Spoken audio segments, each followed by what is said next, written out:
nos elevarmos a Deus em oração, por se tratar de um culto de família, aqui os dois trabalham. Amém? A paz do Senhor para a igreja. Oremos, meus irmãos. Querido e amado Deus, o Senhor é grande, o Senhor é tremendo. Tu és o Rei dos reis, Senhor dos senhores. Senhor, nós entramos na Tua presença agora, Senhor, primeiramente pedindo perdão pelos nossos pecados, pensamentos, palavras e obras. Senhor, aqui está, Senhor, um grupo, Senhor, assim como eu e meu esposo. Nós viemos aqui nesta noite, Senhor, para Te adorar, para dizer que o Senhor é bom. O Senhor é bom, o Senhor é bom, Senhor amado. Onde tiver uma família, Senhor, dos quatro cantos deste Brasil, Senhor, de norte a sul, de leste a oeste, que o Senhor vá ao encontro agora, Pai. Senhor dos exércitos, como o Senhor é maravilhoso, Senhor, porque o Senhor nos cobre, Senhor, com a Tua graça. O Senhor nos enche com o Teu amor. Ainda que sejamos infiéis, Senhor, todavia Tu permanece fiel. Senhor dos exércitos está conosco, porque Tu és o Deus de Jacó, o Deus de Abraão, Senhor. Senhor, quero pedir aqui por cada filho, Senhor, porque nós não criamos filhos, Senhor, para povoar o inferno. Nós criamos filhos, Senhor, e os nossos filhos vão pertencer e pertencem à geração de Abraão, de Isaac e de Jacó. Senhor, onde tiver um desempregado neste Brasil, que o Senhor vá abrindo as portas, Senhor amado. Senhor, abre as portas de emprego, porque o Senhor é bom, Senhor é bom, Senhor é bom, Senhor dos exércitos. Agora, Senhor, que o Senhor entre, Senhor, ocupa o primeiro lugar neste culto. Que o Senhor nos fale, Senhor, através dos cânticos que vão ser entoados. Que o Senhor nos fale através da palavra, Senhor. Senhor dos exércitos, fica conosco nesta noite. É o que nós te pedimos em nome de Jesus. Em nome de Jesus, Senhor. Amém. Aleluia, vamos louvar ao Senhor Jesus, amém? Glória a Deus. Como a irmã Nádia orou aqui, eu queria que você dissesse isso: o Senhor é bom, o Senhor é bom, aleluia, glória a Deus. Tu és bom, Senhor.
meus dias és minha canção. do meu coração. Seja o vento em minhas velas, a âncora no mar, és minha canção. Rei do meu coração, seja o fogo em minhas veias, o eco dos meus dias, és minha canção, pois tu és bom.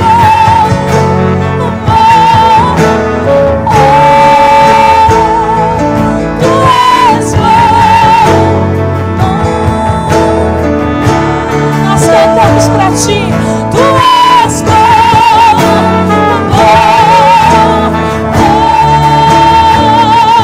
tu és bom,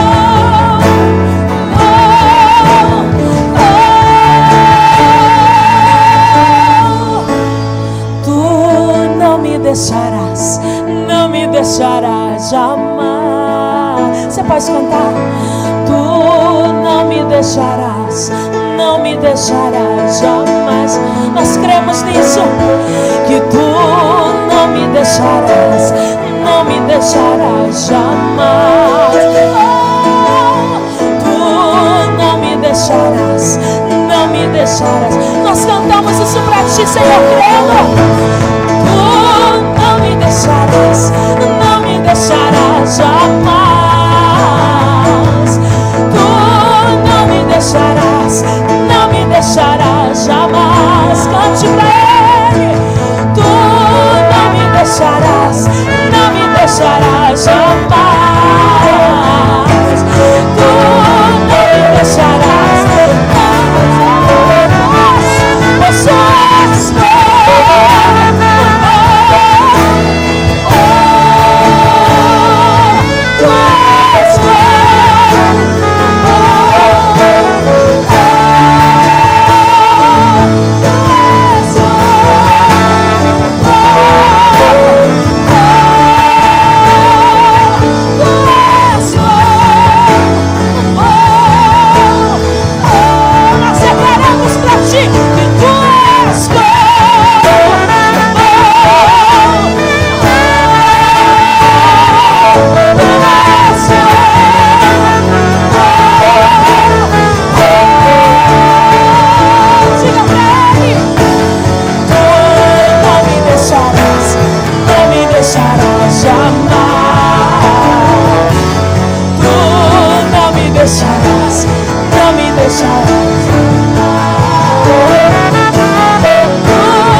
Apesar de conhecer quem nós somos, Ele jamais nos abandona.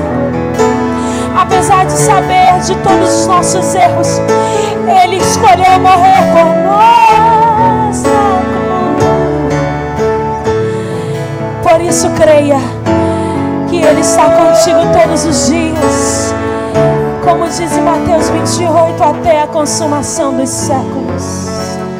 Porque Ele é bom, Ele é bom, Ele é bom. Nós agradecemos a Tua bondade nessa noite, Jesus. Nós louvamos o Teu amor nessa noite, Jesus. O Teu amor que alcança aqueles que estão perdidos. O Teu amor que nos cura, que nos liberta, que nos limpa. O Teu amor que nos perdoa. Esse é o amor de Jesus que nós engrandecemos nessa noite, aqui nesse lugar. Ah, Jesus, alcança aqueles nossos familiares que estão lá fora ainda, Jesus. Nós cremos no Teu amor, nós cremos no Teu amor, nós cremos no Teu amor, nós cremos no Teu amor. Tu me dás a paz que excede todo entendimento humano.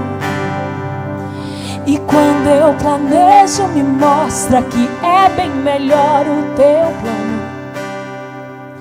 Com misericórdia me cobres, derramando graça em mim. Eu desconheço um outro amor assim.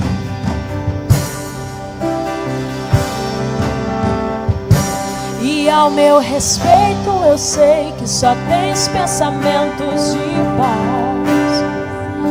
Por teu sacrifício hoje eu posso andar sem olhar para trás.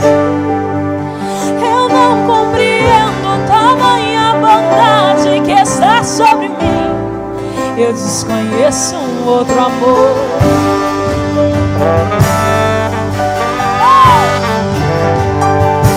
Que amor é esse? Graça.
Excede todo entendimento, todos juntos. E quando eu planejo me mostra que é bem melhor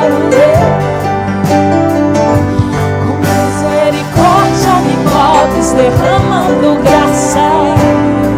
Eu desconheço um outro amor assim.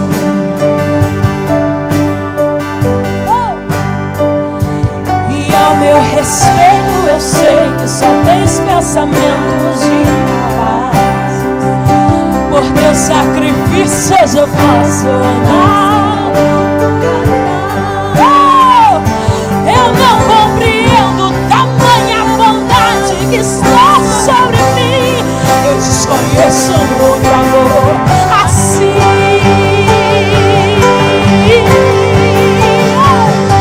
Que amor é esse? Graça incalculável, não tem interesse, não quer nada em troca. Tua bondade é boa, perfeita, agradável. Sua vontade é para mim.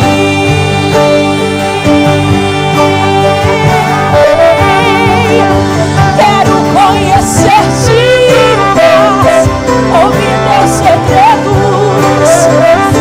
Não importa o preço, eu me lanço inteiro. Sei que nos seus braços para mim. Oh, para mim.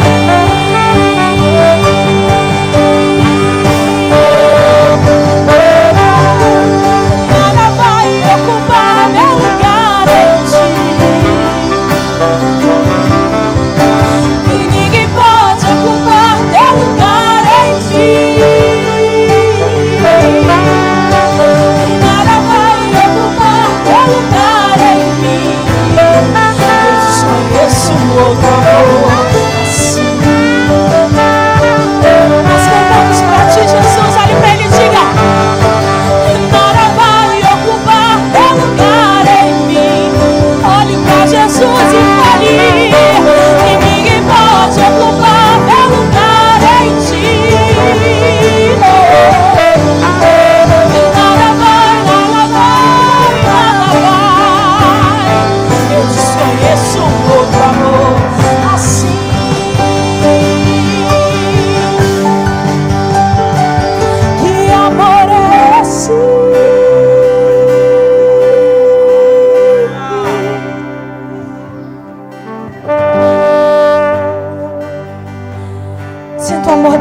neste lugar. Que amor é esse? Graça incalculável. Não tem interesse, não quer nada em troca. Tua vontade.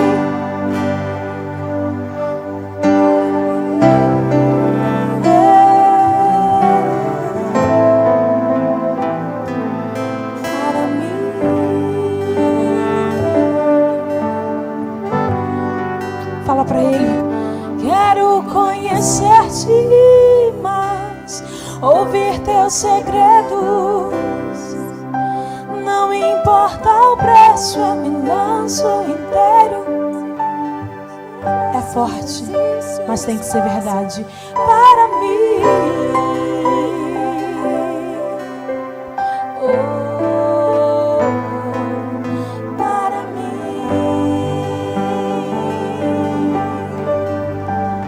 Pode cantar assim bem baixinho para ele.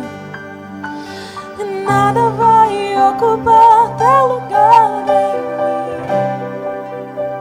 Diga para ele.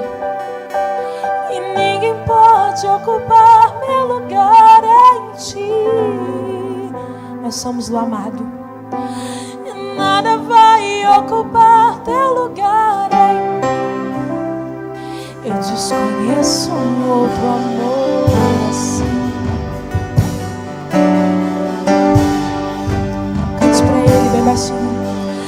Nada vai ocupar teu lugar em mim. Faça oração. E ninguém pode ocupar meu lugar em ti.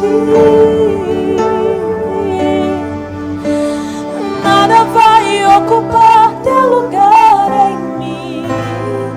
Eu desconheço um outro amor assim.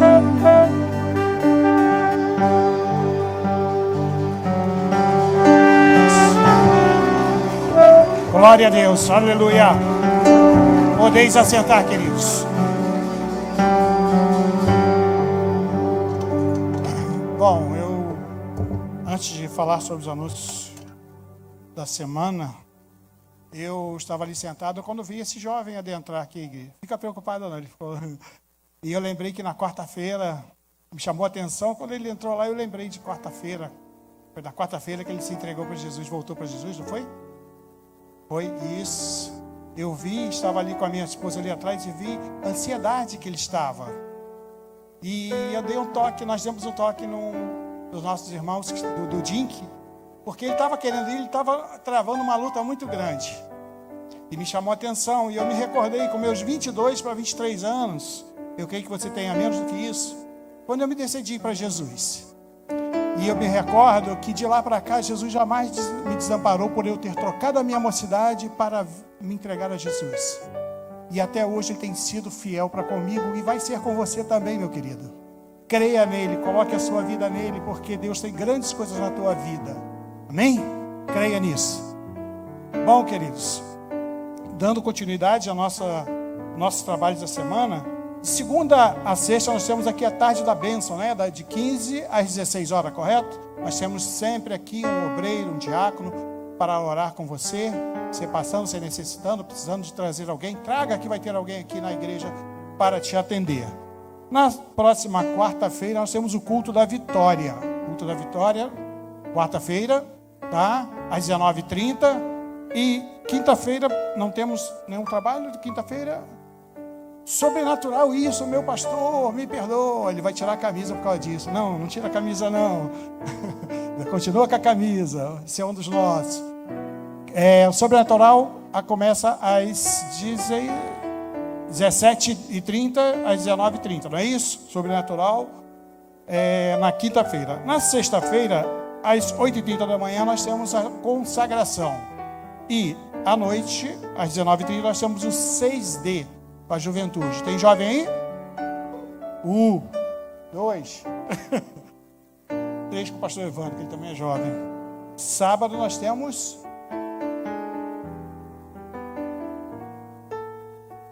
Connect sábado. Connect, né? 9 horas, 19h30, Connect. Ok, e no domingo nós temos a Santa Ceia do Senhor com transmissão direta. Não deixe de vir, uma palavra franca e positiva do nosso pastor, que sempre tem algo de Deus, da parte de Deus para nós. Santa Ceia domingo, ok? Transmissão direta. E à noite, o nosso culto às 18h30. Bom, eu gostaria de repetir um vídeo, talvez muitos aqui já assistiram, mas eu gostaria de repetir outra vez, porque nós já estamos encerrando as inscrições do nosso curso de Casais Vitoriosos. Maicon, por favor. Vem aí o curso Casais Vitoriosos, um projeto do coração de Deus para um casamento vitorioso.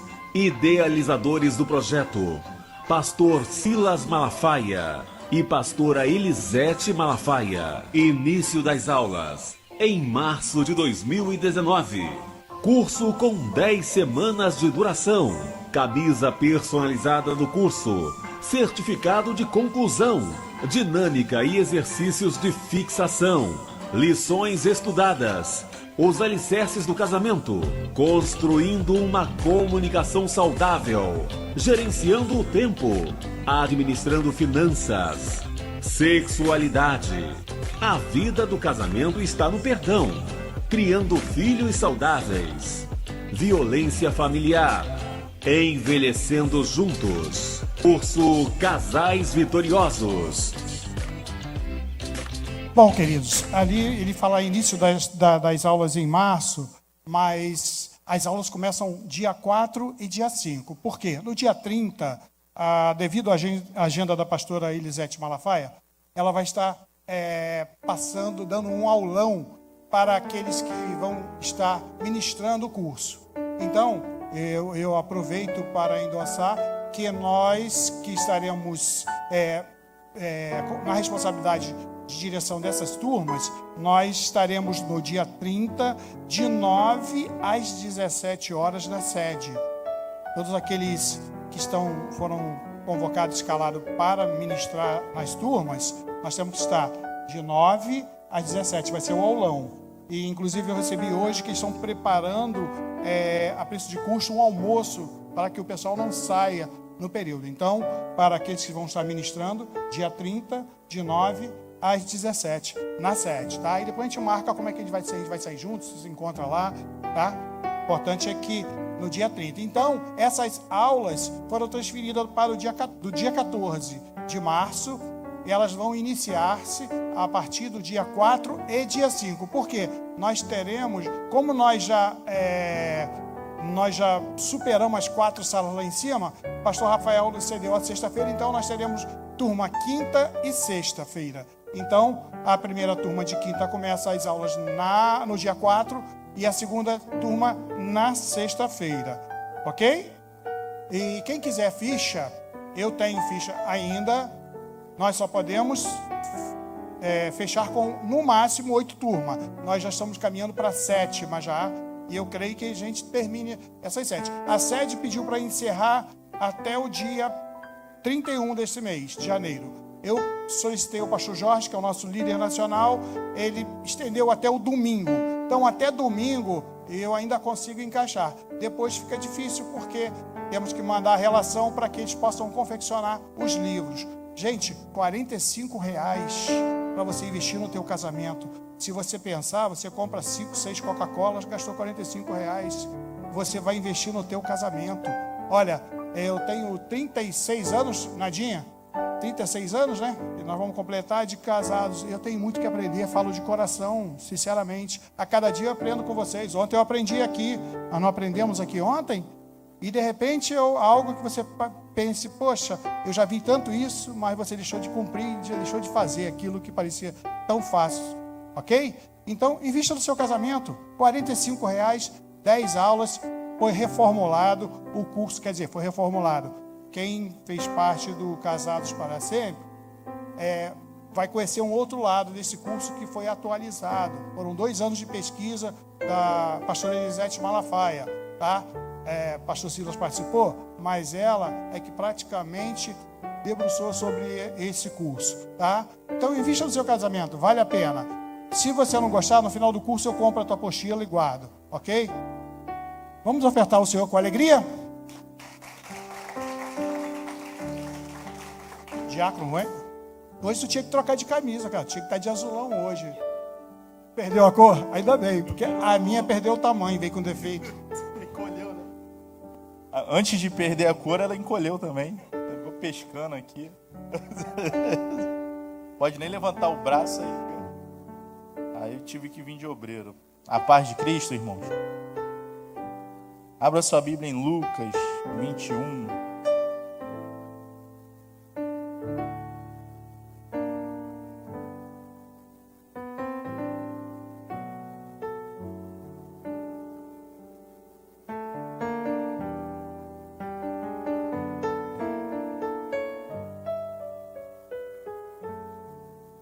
Amém?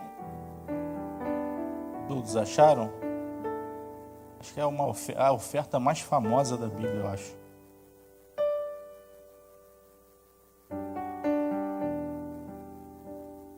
Glória a Deus.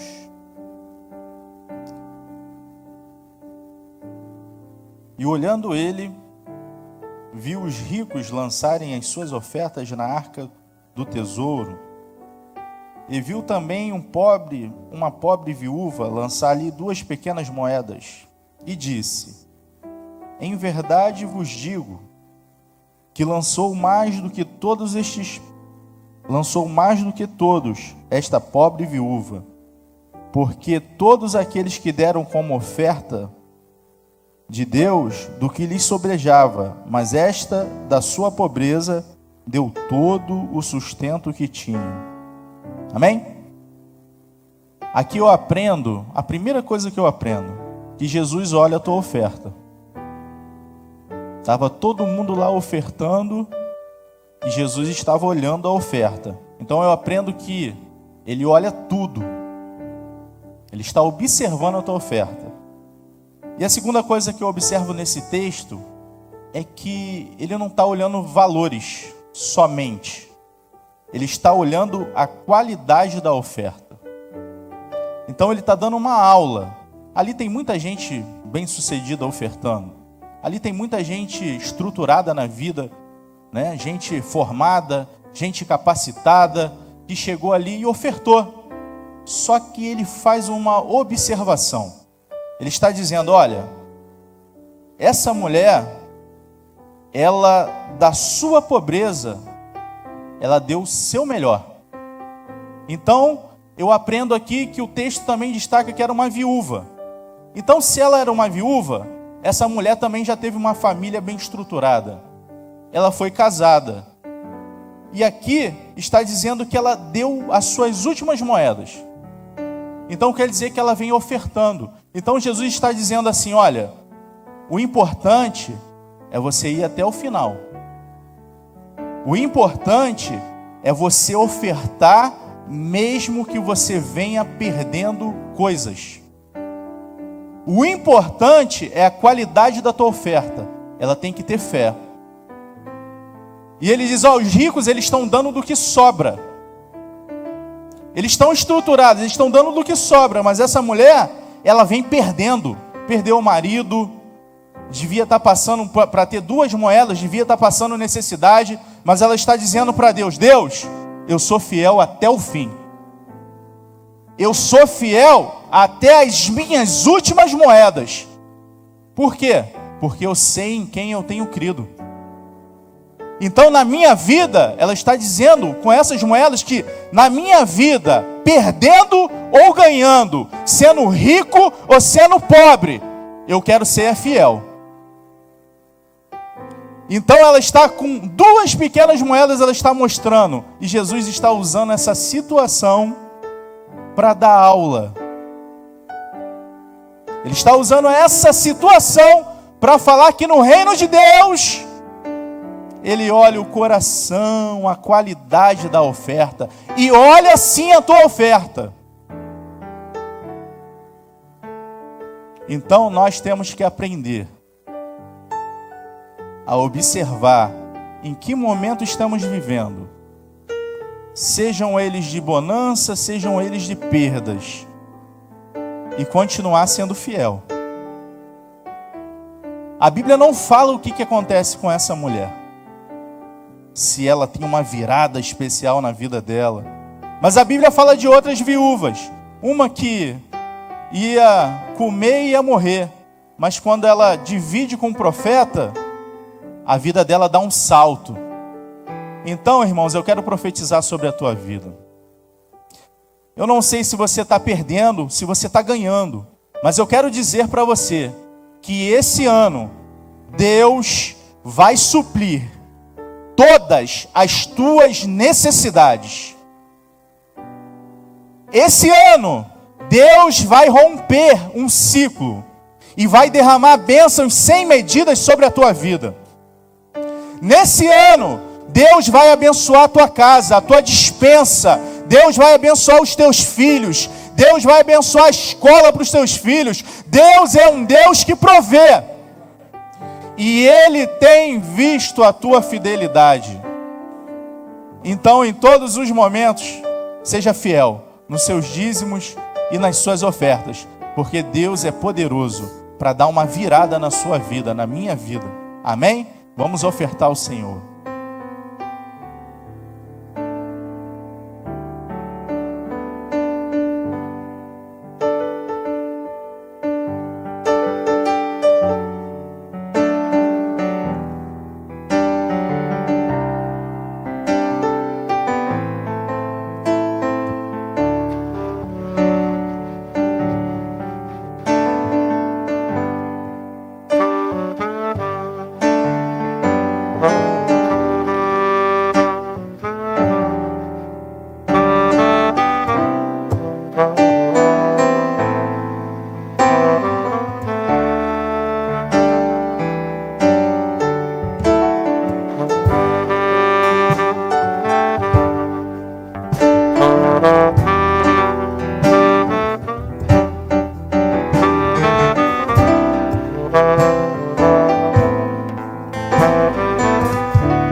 presença diante de Deus. Pai, graças te damos, ó Deus. Oh, Senhor Deus da glória, e cada dia, Senhor Deus, nós temos aprendido, ó Pai, quando chegamos aqui na Tua casa, Senhor Deus querido, que devemos olhar para dentro de nós, ó Deus, e ver a qualidade, Pai, daquilo que nós temos oferecendo para Ti, ó Pai. O nosso culto, a nossa adoração, Pai, e principalmente, ó Deus, as nossas ofertas, aquilo que nós temos plantado na Tua casa. Senhor Deus, muito obrigado, Senhor Deus, pela tua unção, pelo mover do teu Espírito entre as nossas vidas, Pai, para nos revelar, Senhor Deus querido, aquilo que nós necessitamos, ó Pai, precisamos aprender cada vez mais.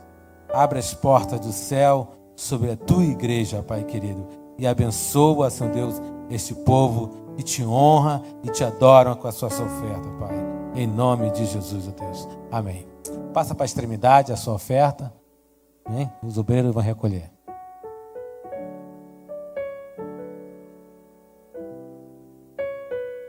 Pastor Rubens, não vai ficar somente só orando pelas ofertas, não. Vai preparando que vai chegar a tua vez de ministrar aqui também. Mas hoje nós vamos receber o nosso reverendo.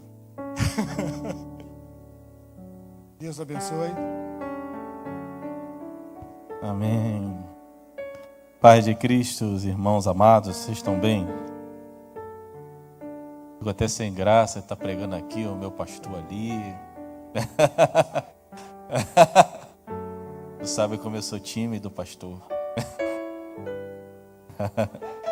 É, velho. Por gentileza, abra sua Bíblia no livro de Ruth.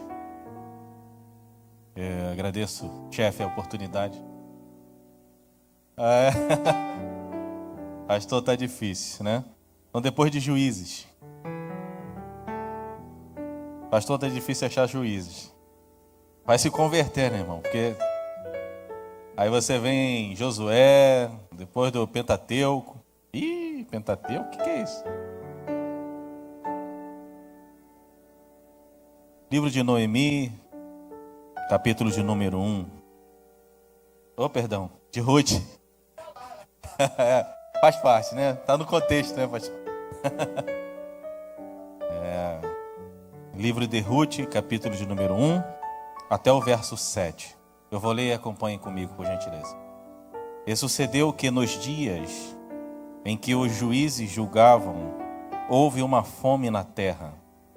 Pelo que um homem de Belém de Judá saiu a peregrinar nos campos de Moabe, ele e sua mulher e seus 2 filhos. E era o nome deste homem Elimeleque, e o nome de sua mulher Noemi, e os nomes de seus 2 filhos, Malom e Quilion, efrateus de Belém de Judá. E vieram aos campos de Moabe e ficaram ali. E morreu Elimeleque, marido de Noemi, e ficou ela com seus 2 filhos, os quais, seus 2 filhos, tomaram para si mulheres moabitas, e era o nome de uma Orfa e o nome da outra Ruth. E ficaram ali quase 10 anos. E morreram também ambos, Malom e Quilion, ficando assim esta mulher desamparada dos seus 2 filhos e de seu marido. Então se levantou ela com as suas noras e voltou dos campos de Moabe, porquanto na terra de Moabe ouviu que o Senhor tinha visitado o seu povo, dando-lhe pão. Pelo que saiu do lugar onde estivera, e as suas 2 noras com ela, e indo elas caminhando para voltarem para a terra de Judá. Senhor, muito obrigado nesta noite. Estamos aqui para aprender da Tua Palavra. Pedimos a Ti, ó Pai, que Tu tomes o primeiro lugar. Fala conosco, ensina-nos as nossas famílias, ao nosso relacionamento, a estarmos edificados na Tua presença. Que a bênção do Senhor que enriquece seja sobre cada família aqui nesta noite. Por aqueles que vieram buscar uma resposta de Ti, aqueles que necessitam de uma direção, de uma bênção que venha de Deus sobre as suas vidas, assim nós oramos e Te agradecemos, em nome de Jesus. Amém. Graças a Deus. Ontem aqui no culto de adoração, nós tivemos o prazer de ter conosco aqui o pastor Rogério. E eu estava conversando com o pastor Rafael que ele antecipou o culto da família, né? E o pastor Rogério, com muita experiência, ele trouxe para nós ensinamentos também para a família, baseado no amor. Ele trouxe para nós lições, né, de que o amor, ele é talvez seja a estrutura principal para que um relacionamento ele tenha sucesso. O amor, ele suporta todas as coisas. E ele veio ali destrinchando na palavra e com a sua experiência de vida. E ele, ao pregar, eu vi que algumas coisas que ele passou, eu passei também. Então, me identificou muito com a sua mensagem. Eu vou trazer aqui mais adiante. O que eu acho interessante aqui, no livro de Ruth, o livro de Ruth, ele era lido, né? Ele era lido na festa de Pentecoste, na festa da cega, porque grande parte dessa história se passa no campo de colheita. Então, ele era um dos 5 livros lidos, né? E traz ali a memória, né? Uma história pela qual Deus, ele sempre há de visitar o seu povo. Eu quero trazer, baseado nesse texto, erros que nós não podemos cometer em tempo de crise. Alguns erros que nós não podemos cometer em tempo de crise. A crise, ela sempre virá na nossa vida, principalmente se for no nosso casamento ou na nossa família. E que ensinamentos eu terei para que eu possa suportar a crise. Eu me lembro que a primeira crise que veio no meu casamento, eu peguei as minhas roupas e fui para a casa da minha mãe. E eu me lembro até hoje, eu falei, minha mãe é muito maneira, é muito 10, eu vou para lá porque eu sei que ela vai me acolher. E foi a primeira vez que minha mãe disse não para mim. Mamãe falou assim, olha, mamãe te ama, vou repetir o que ela falou. Mamãe ama muito você, mas você não vai ficar aqui não, você vai voltar para sua casa. E eu peguei aquele saco, era saco, e eu tive que voltar para casa, né? Cheguei lá, eu tive que pedir perdão, me arrepender, mas dou graças a Deus porque minha mãe, ela não foi conivente com meus erros. Eu dou graças a Deus que a minha mãe, ela me ensinou isso. E quando eu voltei, e quando chegava as crises no meu relacionamento, eu não tinha mais para onde ir. Porque eu falei, não vou arriscar voltar para lá novamente. Porque se eu voltar para lá, eu sei que ela vai dizer não. Então eu tenho que suportar. Né, irmã Elizabeth? Eu tenho que suportar. O que eu acho interessante aqui é que a palavra, no verso 1 diz assim, ó. E sucedeu que nos dias em que os juízes julgavam, houve uma fome na terra. Pelo que um homem de Belém de Judá saiu a peregrinar nos campos de Moabe, ele, sua mulher e seus 2 filhos. Então a primeira atitude que eu não posso cometer em tempo de crise é a precipitação. Olha o que esse homem ele fez. Ele, quando se fala que nos tempos onde que os juízes julgavam, era um tempo ali, tinha uma crise na liderança espiritual daquele momento. Quando os juízes julgavam, entrava líder e saía líder. Era inconstante. A liderança espiritual que tinha naquele momento, ela era inconstante. E aí trazia uma crise, porque o povo não se identificava. Eles não tinham uma referência espiritual. E aí esse homem, de uma maneira bem precipitada, o que ele fez? A crise que aconteceu, a Bíblia diz que ele saiu. Ele saiu, né? Ele saiu e saiu de Belém, de Judá, e foi para as terras de Moabe. E aí eu acho interessante que quando você toma uma atitude precipitada, grandes coisas terríveis podem acontecer no meio do caminho. É como nós pensarmos assim,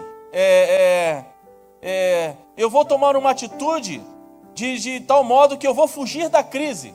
Não tem como fugir da crise. A crise ela vem e a gente tem que enfrentar.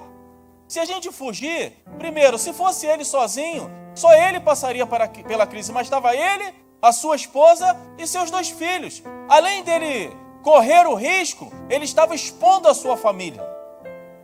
Por isso, meu irmão, aqui a Bíblia não afirma nem que eles sentaram junto para projetar, olha, o que você acha de ir para os campos de Moabe, ir para a terra dos Moabitas. A Bíblia não afirma aqui se ele conversou com a sua esposa. Não houve diálogo, não houve relacionamento. Simplesmente se precipitou e foi para outras terras.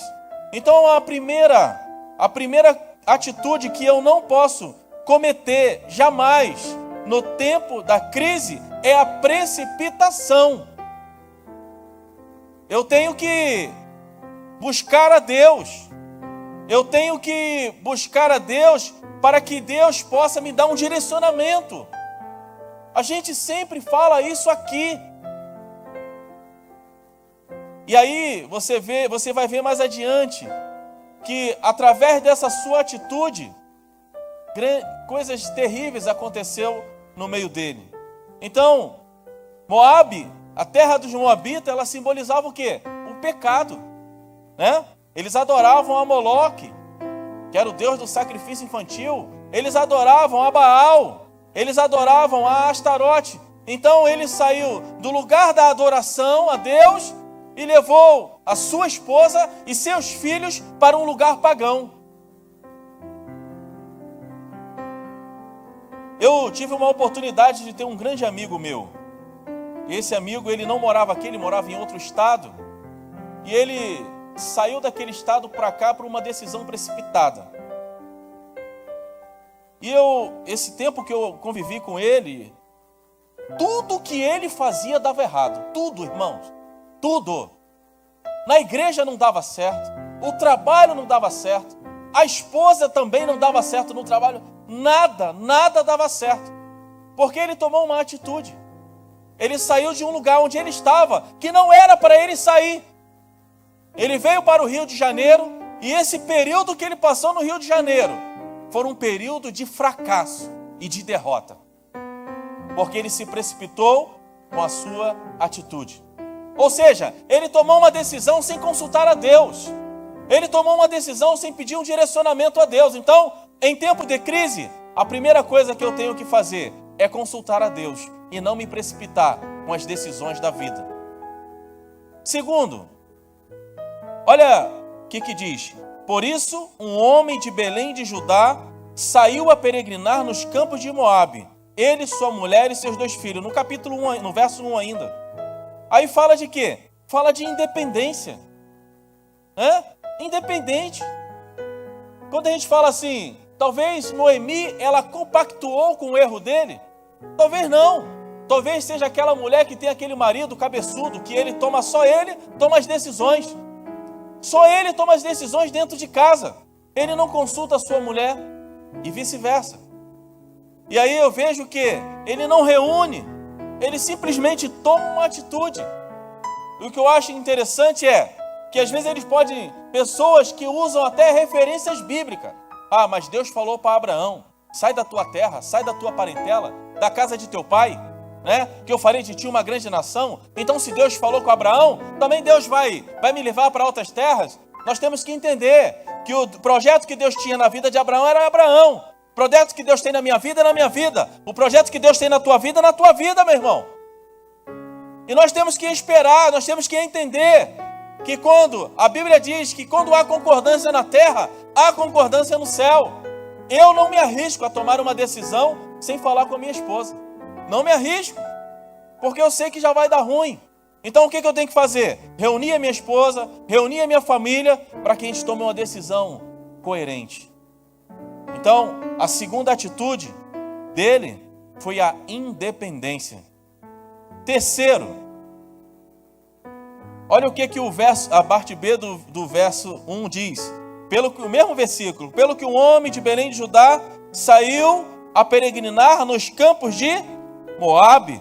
Ele, sua mulher e seus filhos. Ele se afastou do lugar da adoração. Ele estava lá em Belém, a terra da adoração.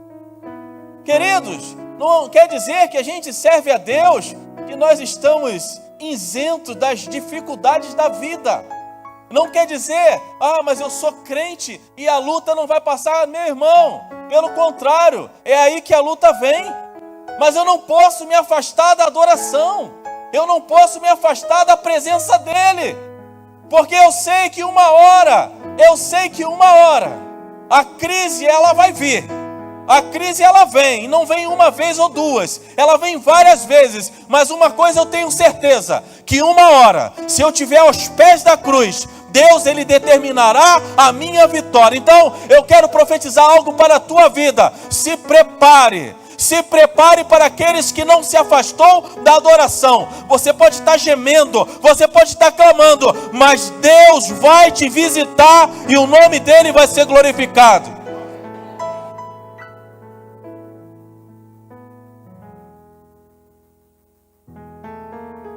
Se afastou da presença de Deus. Se afastou da adoração.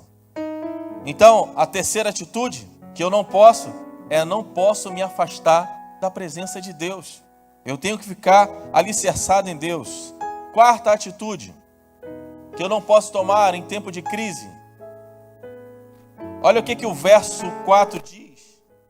Os quais tomaram para si mulheres moabitas, e era o nome de uma órfã, o nome de outra Ruth, e ficaram ali quase 10 anos. Ficaram ali quase 10 anos.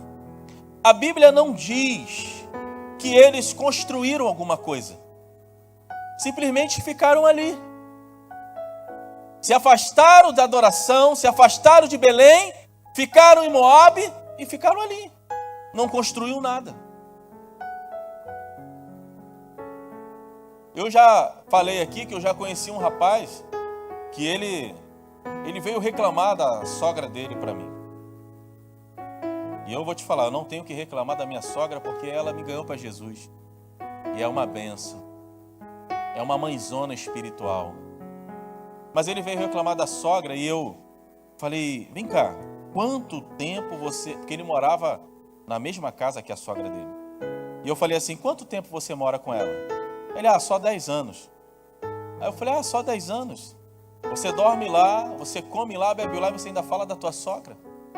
Eu falei, cara, você está acomodado, cara. Se acomodou. Quando eu falo que a história que o pastor Rogério pregou aqui, ela se identifica comigo, eu era novinho. Eu cheguei para minha mãe e falei, mãe, o que há com o meu pai? O meu pai... Ele já faleceu em 1997. Morreu com 43 anos. E eu perguntava sempre à minha mãe, o que houve com meu pai? Porque meu pai ele não gostava de trabalhar. Meu pai tomava uma garrafa de cachaça, caninha da roça, todo dia. E eu ia lá comprar, meu irmão. Meu apelido era Cachaça. Eu passava com a garrafa assim, ó. Mas os miseráveis, eles viam a garrafa do meu lado e ficavam, ó, cachaça, ó, cachaça, ó, cachaça. E eu saía correndo. Todo dia meu pai tomava uma garrafa de cachaça daquela. Meu pai não trabalhava. Minha mãe, para sustentar a casa, para pagar o aluguel, ela trabalhava em 3 lugares. Ela tinha 2 carteiras assinadas e ainda trabalhava numa casa de família. Minha mãe era copeira. Era copeira de hospital. E eu não entendia porque minha mãe trabalhava tanto e meu pai dormia o dia inteiro em casa. E eu falava, pai, todos os meus coleguinhas, os pais dele trabalham, constroem. Por que o senhor não trabalha? Mas minha mãe me falou uma coisa que o problema do meu pai era espiritual. O meu pai ele ia na feira catar as sobras. O meu pai ia no açougue, eu estou falando aqui, meu irmão, é o que acontecia. O meu pai ia no açougue catar as peles que sobravam das carnes, para a gente comer dentro de casa. Eu era inconformado com aquilo. Meu pai não foi exemplo para mim de construir.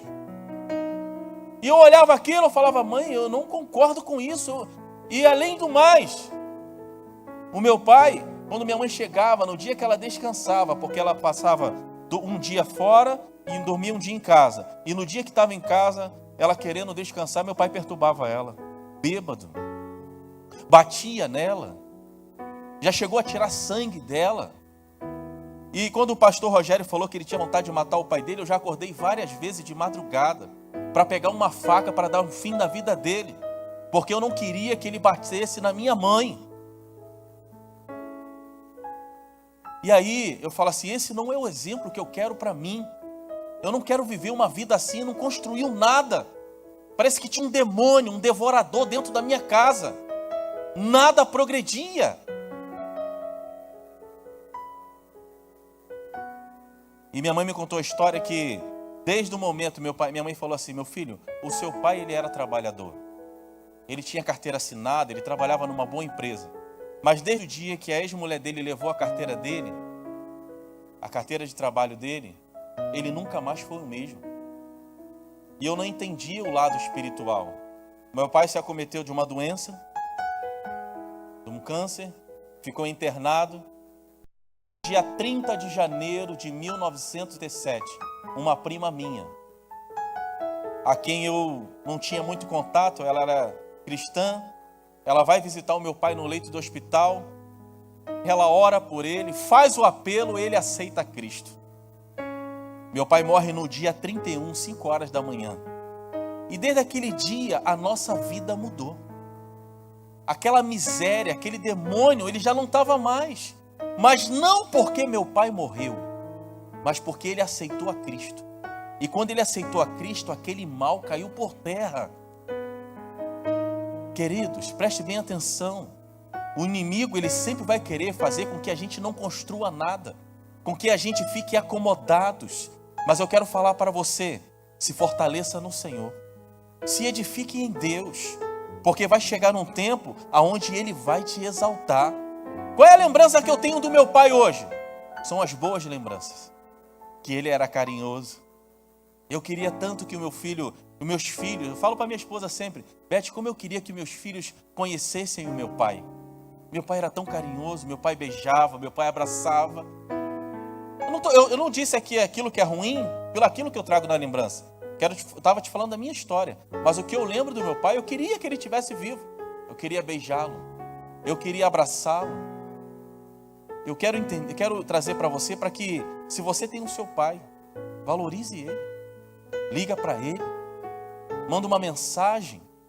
Porque eu sinto muita falta dele, uma falta de um pai mesmo, para que possa estar comigo ali. E o que eu acho interessante é que aquele mal, ele caiu por terra.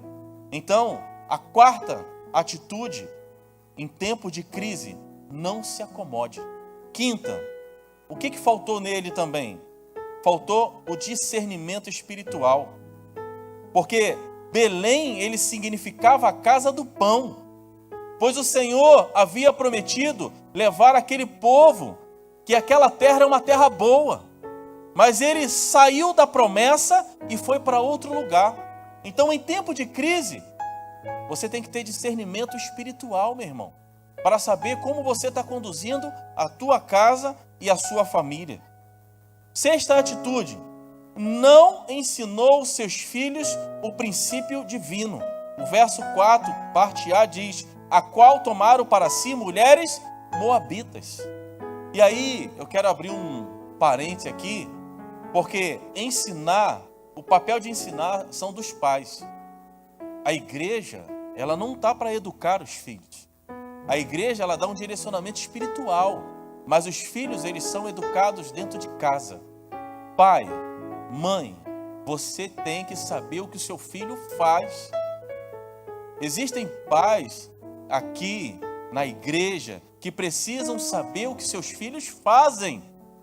Existem pais que são muito omissos, pais que veem os seus filhos tomando uma atitude errada, e pelo menos são jovens, que seja, está comendo dentro da minha casa, vai ter que me obedecer, meu irmão. O meu filho, uma vez eu arrisquei, eu falei, vou falar, que se ele não for, vou dar uma coça nele e ver o que ele vai falar. Já está com 20 anos, eu falei, se tu for, eu vou te dar uma surra, tá bom? Ele, tá bom. Eu não sei se ele fingiu que me obedeceu, ou ele se me obedeceu mesmo, mas que ele abaixou a cabeça, ele abaixou. Temos que entender, meu irmão, que nós não podemos perder o controle dos nossos filhos. Quem eles se relacionam, para onde ele vai. Uma vez eu cheguei em casa, estava lá uma pessoa que eu nunca vi na vida.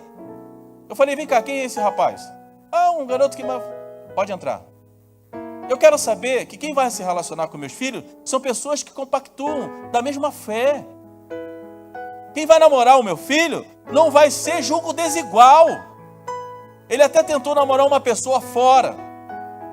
E aí, meu irmão, ele fala assim, eu tenho mais medo do joelho da minha mãe do que do cinto dela. que ele tenha medo mesmo. Porque minha esposa falou assim, olha, se não for de Deus, ela vai sair. Você entende? Se não for de Deus, ela vai sair. E saiu. E saiu. Glória a Deus que eu tenho uma mulher assim de oração. Aleluia. Né? E ele falou mesmo, eu tenho mais medo do joelho da minha mãe do que do cinto dela. Não ensinou seus filhos, tomaram para si mulheres o quê? Moabitas. Que não praticaram, não compactuaram na mesma fé. Eu quero alertar vocês, pais, para você saber o que os seus filhos estão fazendo. Eu quero alertar vocês, pais, para você entrar no celular deles, tá? Se eu não tenho segredo com a minha esposa de celular, como é que um pirralho daquele vai ter que ter segredo? Desbloqueia. E aí eu começo a futucar lá. Vou no computador também para ver o que está vendo. Aí tem pai aqui que tem medo. O filho coloca a senha no celular, ele não tem domínio sobre o seu filho, faz o que quer e ainda dá trabalho dentro da igreja. Pronto, falei, pastor. Ainda dá trabalho dentro da igreja ainda. Ah, vai ver se eu estou na esquina, irmão. Eu estou falando de jovem, estou falando de adolescente. Põe uma rédea nesse garoto e nessa garota. Eu falei pro meu filho assim, cara, olha só, tu tá namorando uma menina, você respeite ela como se fosse a minha filha. Você entende? Meu irmão, tem que conversar, tem que dialogar. Não ensinou princípios divinos. Sabia que não havia comunhão da luz com a treva, mas tomaram para si mulheres moabitas. E tomaram para si mulheres, trouxe o costume junto com ele. Você entende, meu irmão, que foi só fracasso. Uma decisão errada trouxe só fracasso para aquela família. O esposo morreu, os filhos morreram, a mulher ficou sozinha. E aí na sétima atitude, ela não viveu, eles não viveram a plenitude do que Deus tinha preparado para eles. Por causa de uma atitude. Por causa de uma atitude. Foram para o lugar errado, na hora errada e no tempo errado, sem a direção de Deus. Ela abre a sua boca e diz que ela está amargurada. Ela está amargurada. Por quê? Toda a decisão dela foi errada. E o que mais nós encontramos hoje são assim, situações de casamento, crise no casamento. Qual é a primeira coisa que vem na cabeça? Separação. Separação. A primeira coisa, é porque a solução mais fácil é a separação.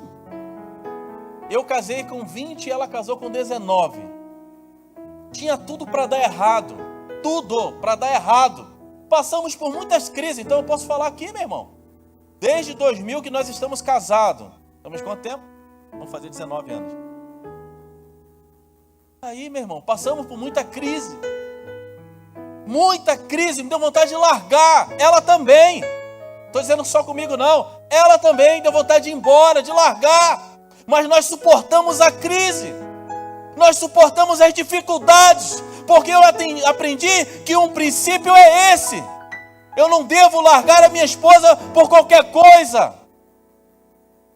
A mãe mesmo apanhando, mesmo sofrendo, ela ficou com meu pai até o fim.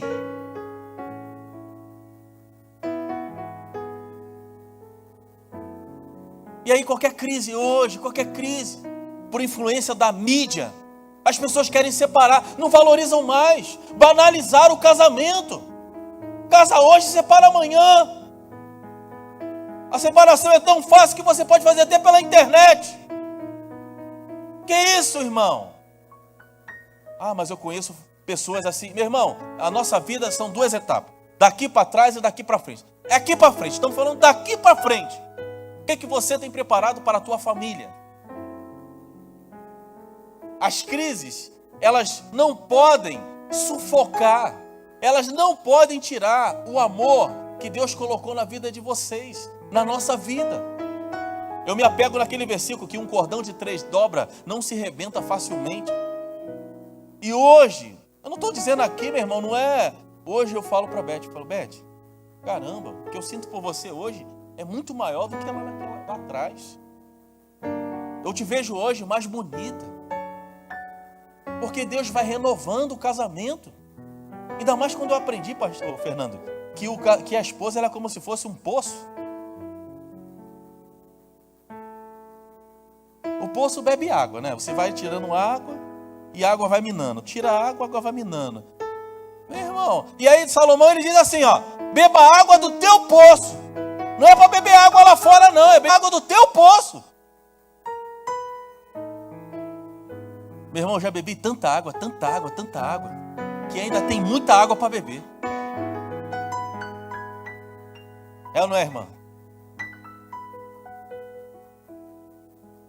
E eu falei para ela, vamos viver até que a morte nos separe. Não é aqui, né, conversinha, eu não estou fazendo uma alusão, não, é o que nós vivemos. Pode perguntar a ela nos bastidores, é tudo isso mesmo? É uma bênção o nosso casamento. A nossa casa é uma bênção, Fernando. A nossa família é uma bênção. Eu tenho um gozo para minha casa, estar junto com meus filhos. Eu vejo pessoas saindo do trabalho, indo para o Grêmio da empresa, jogar sinuca até 8, 9 horas da noite. Falei, cara, esse cara não gosta da casa dele. E a primeira coisa que eu quero sair do trabalho é ir para minha casa. Tomar um banho, tomar um café, dar um abraço, dar um cheiro nela. Hoje eu falei, dá um beijo aqui na minha cabeça. Ela beijou 2 vezes. Estou falando, meu irmão, viver a 2 é uma maravilha. É bênção. É bênção. E eu quero profetizar aqui. Eu quero profetizar, meu irmão, independente da crise que você esteja passando, independente disso, eu quero profetizar que você vai viver a plenitude. A plenitude é um estado pleno, é aquilo que Deus preparou, é você gozar de tudo aquilo que Deus preparou para a tua família. Você vai ver isso. Eu profetizo em nome de Jesus que você vai viver isso. Oh Senhor, eu profetizo no meio do teu povo, da tua igreja, que eles viverão a plenitude, que eles gozarão, Senhor, da plenitude daquilo que tu colocaste para a vida deles. Assim seja, e depois me conta. Pastor, uma 8 para terminar. Não põe, em tempo de crise, não põe na conta de Deus os seus fracassos. Não põe. Olha o que o verso 20, a parte B diz. Eu vou ler todo ele. Porque ela lhe dizia, não me chameis Noemi, chamai-me de Mara, porque grande amargura tem me dado o Todo-Poderoso. Deus deu isso para ela? Não. Foi a atitude dela que deixou ela daquele jeito. Então não põe na conta de Deus os seus fracassos. Não vou pôr na conta de Deus os meus fracassos. Porque Deus, ele é poderoso. Ele sabe tudo e ele sabe o que faz. Agora, o que eu aprendo com isso? Tá bom, teve a crise, teve as perdas. Não teve as perdas, perdeu o filho. O que eu aprendo com isso? Qual é a atitude que eu tenho que tomar, pastor? Primeiro, mediante a tudo aquilo que ela viveu, mesmo eu estando amargurada, eu não devo ter vergonha do fracasso. Eu tenho que encarar. Olha aqui que o verso 19. Assim, pois, foram-se ambas, até que chegaram a Belém. E sucedeu que, entrando elas em Belém, toda a cidade se comoveu por causa delas. Imagine os vizinhos fofoqueiros. Olha aí, a irmã Noemi saiu com os filhos. Morreu o esposo, morreu o filho, voltou com uma mão na frente, outra atrás. Imagine ela encarar essas pessoas. Mas ela não teve vergonha. Ela encarou. Ela voltou. Ela retornou porque ela sabia que aonde ela começou o erro dela. Ela sabia que ela ia voltar para aquele lugar para que o Senhor pudesse erguer ela novamente. Você entende, meu irmão? Não tenha vergonha. Não tenha vergonha. Volte mesmo. E segundo, ela reconheceu o seu erro. Ela reconheceu. Olha o que o verso 22 diz.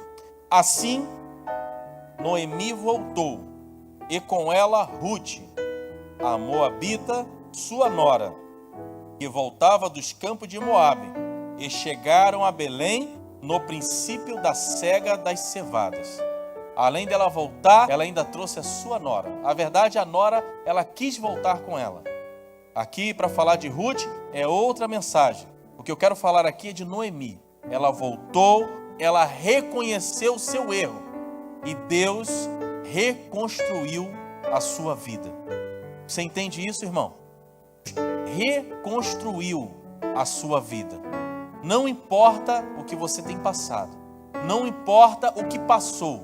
O que importa é que nesta noite, Deus tem o prazer de reconstruir e de trazer tudo que se havia perdido no meio do caminho. As marcas do passado, elas não vão ferir, não vão interferir o que Deus tem preparado para você agora e daqui em diante. Você crê nisso? Se você crê nisso, eu peço a você para se pôr de pé, em nome de Jesus. Eu peço a você para se pôr de pé, porque existem pessoas aqui que precisam de um milagre no seu casamento. Existem pessoas aqui que estão passando por crises no seu relacionamento. E Deus sabe o quanto tu tens chorado. Deus sabe o quanto você tem, quantas lágrimas tem descido, amado. E você fala assim: Senhor, na vida dele ou na vida dela, somente um milagre. E eu quero te dizer que Deus, ele é especialista em fazer milagre, aleluia. E como a gente sempre faz aqui, né, chefe? Como a gente sempre faz aqui, a gente quer chamar, porque a gente quer interceder pela sua família. Queremos interceder por um novo tempo. Queremos interceder por um tempo onde Deus vai curar todas as feridas. Deus, ele vai trabalhar para que o teu relacionamento seja um relacionamento bom, um relacionamento abençoado, que você abra a sua boca e fale assim: olha, a minha família, ela é abençoada por Deus. Venha, pode vir, venha mesmo.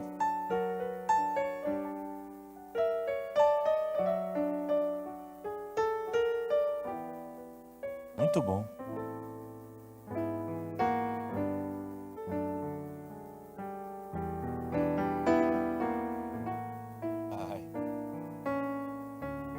Pastor, eu ainda não sou casado.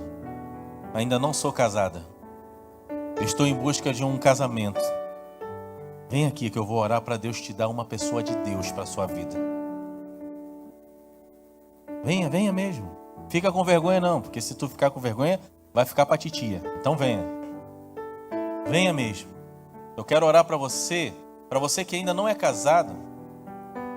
Para você, varoa, Deus vai te dar um homem de Deus. Não é um safado sem vergonha lá fora, não. Ele vai te dar um homem de caráter.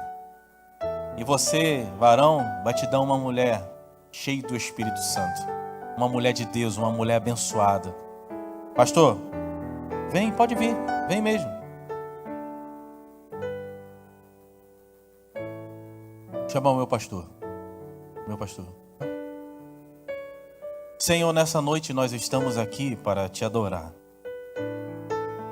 E falamos aqui nessa noite sobre Ruth, livro de Ruth, sobre Noemi, pelo qual Noemi, ela viveu aquelas perdas pelas atitudes que ela, Senhor, atitudes que ela tomou juntamente com seu marido, onde perdeu seus filhos.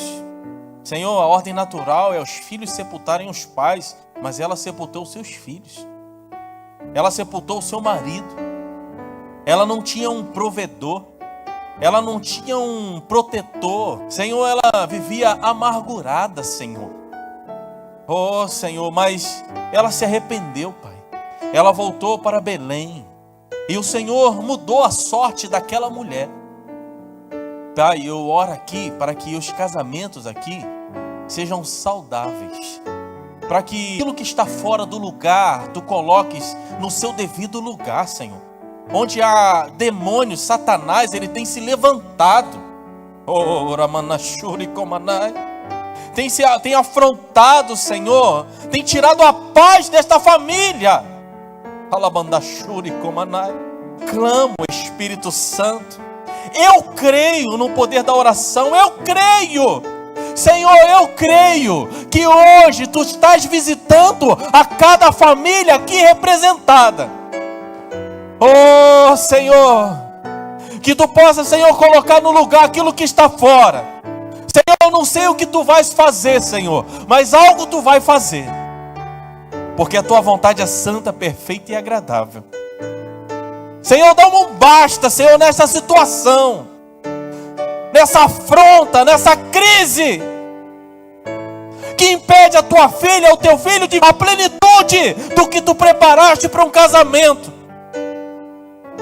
Eles viverão, Senhor, como o Salmo 126. Eles viverão, Senhor, a plenitude da sua família. Se assentarão nas suas mesas, eles comerão, eles serão abençoados. Oh, Senhor, eu oro para aqueles que estão à espera de um relacionamento, porque teus filhos têm se guardado, Pai, e eles não querem ter qualquer pessoa, quer uma pessoa que vem de Ti. Portanto, Deus, peço a Ti, Senhor, entra com a Tua providência, Senhor, que Tu possa dar visão espiritual para ela e para ele, para saber se vem de Ti ou se não vem de Ti. Porque se não vier, Senhor, que bata de retirada. Esse demônio disfarçado, dizendo que é um príncipe, que ele bata. Mas que venha somente aquilo que vem da Tua vontade. Senhor, esse ano, muitos casamentos serão realizados. Eu creio nisso. Eu creio nisso. Existem pessoas aqui fiéis, Senhor. Fiéis. Que não se dobra às coisas desse mundo. Existem pessoas aqui, e eu creio, Senhor. Eu creio que Tu é Deus de promessa. Eu entrego nas Tuas mãos os Teus filhos, Pai. Eu entrego nas Tuas mãos a cada família aqui representada. Que a bênção do Senhor esteja sobre a vida deles, sobre as nossas vidas, hoje e sempre. Em nome de Jesus. Amém. Deus. Você pode aplaudir ao Senhor? Chamar o pastor Rafael aqui. Pastor Fernando. Já vai dar bênção aqui mesmo? Pode sentar, então? Eu quero agradecer ao pastor pela palavra, né? Demos continuidade do culto de ontem. E quero dizer que com ele com 19 anos, se ele está tirando o poço, o cara quando tira água do poço com 19 anos, ele joga muita água para fora. Com 36, ele traz água todinha, tá? Deixa ele. Muito obrigado, pastor, pela palavra que eu trouxeste. Deus te abençoe. Amém, queridos? O pastor Rafael vai dar bênção aqui. Deus abençoe vocês em nome de Jesus. Chamar o pastorzão aqui.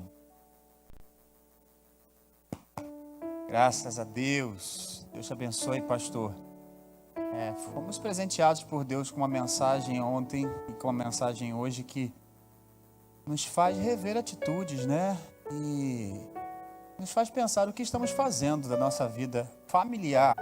Às vezes nos preocupamos tanto com a vida eclesiástica, né? Não vou nem falar espiritual, mas eclesiástica, nossa vida de relacionamentos na igreja, o que fazemos, o que não fazemos, mas não podemos deixar de atentar para os nossos relacionamentos familiares. Nós temos como primeira igreja a nossa família. A sua família é a sua primeira igreja. Cuide dela. Amém, irmãos? Amém? Muito obrigado, pastor Evandro. Eu falei com o Fernando, falei com o Milton. Quando eu cheguei, falei com o Milton. Milton, vou ficar aqui, quero ser ministrado. Eu gosto, porque, irmão, é tanto tempo no altar, assim, como é que acertou aquilo? Não, de vez em quando, igual a escola dominical, falei ontem, né? Escola dominical, eu tenho prazer de ser aluno. Um culto que eu não estou imbuído de pregar ou de dirigir, eu prefiro ficar aqui. Às vezes não dá para quebrar esse protocolo, né? Tem um visitante, tem alguém de fora, tem que estar aqui. Mas o pastor aqui da nossa, estou recebendo, estou feliz. Fiquei feliz de ouvir o que eu ouvi, de aprender coisas ontem, de aprender coisas hoje. E a nossa vida é assim, a gente está sempre aprendendo. Muito obrigado, pastor Evandro. Você quer agradecer comigo a Deus pela vida do pastor Evandro?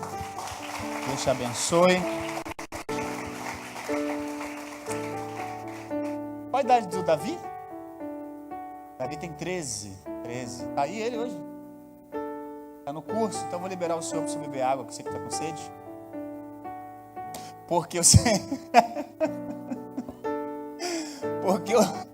Eu sei que um está lá no internato, outro está no curso, então eu vou liberar vocês também, para vocês irem para casa, abençoados.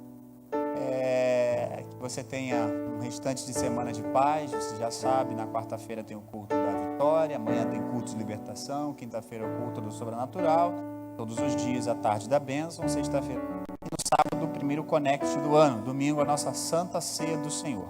Quarta-feira vai estar pregando aqui o Lucas Maciel. Ele já pregou aqui numa consagração, não, foi no sobrenatural, não foi? Ele já teve num culto desse da tarde pregando.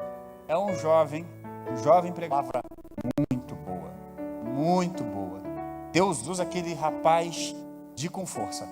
Então, não falta não. Esteja aqui na quarta-feira para você receber de Deus uma palavra profética. Ele é membro da nossa igreja, de uma outra filial, e prega em diversas igrejas do nosso campo e em diversas igrejas aqui pelo Rio. Consegui uma folga na agenda dele para ele estar aqui trazendo uma palavra pela primeira vez. Espero que seja a primeira de muitas. Então, nós temos um pregador diferente dos que a gente está acostumado aqui, mas que é homem de Deus e tem uma palavra para trazer para as nossas vidas na quarta-feira. Amém?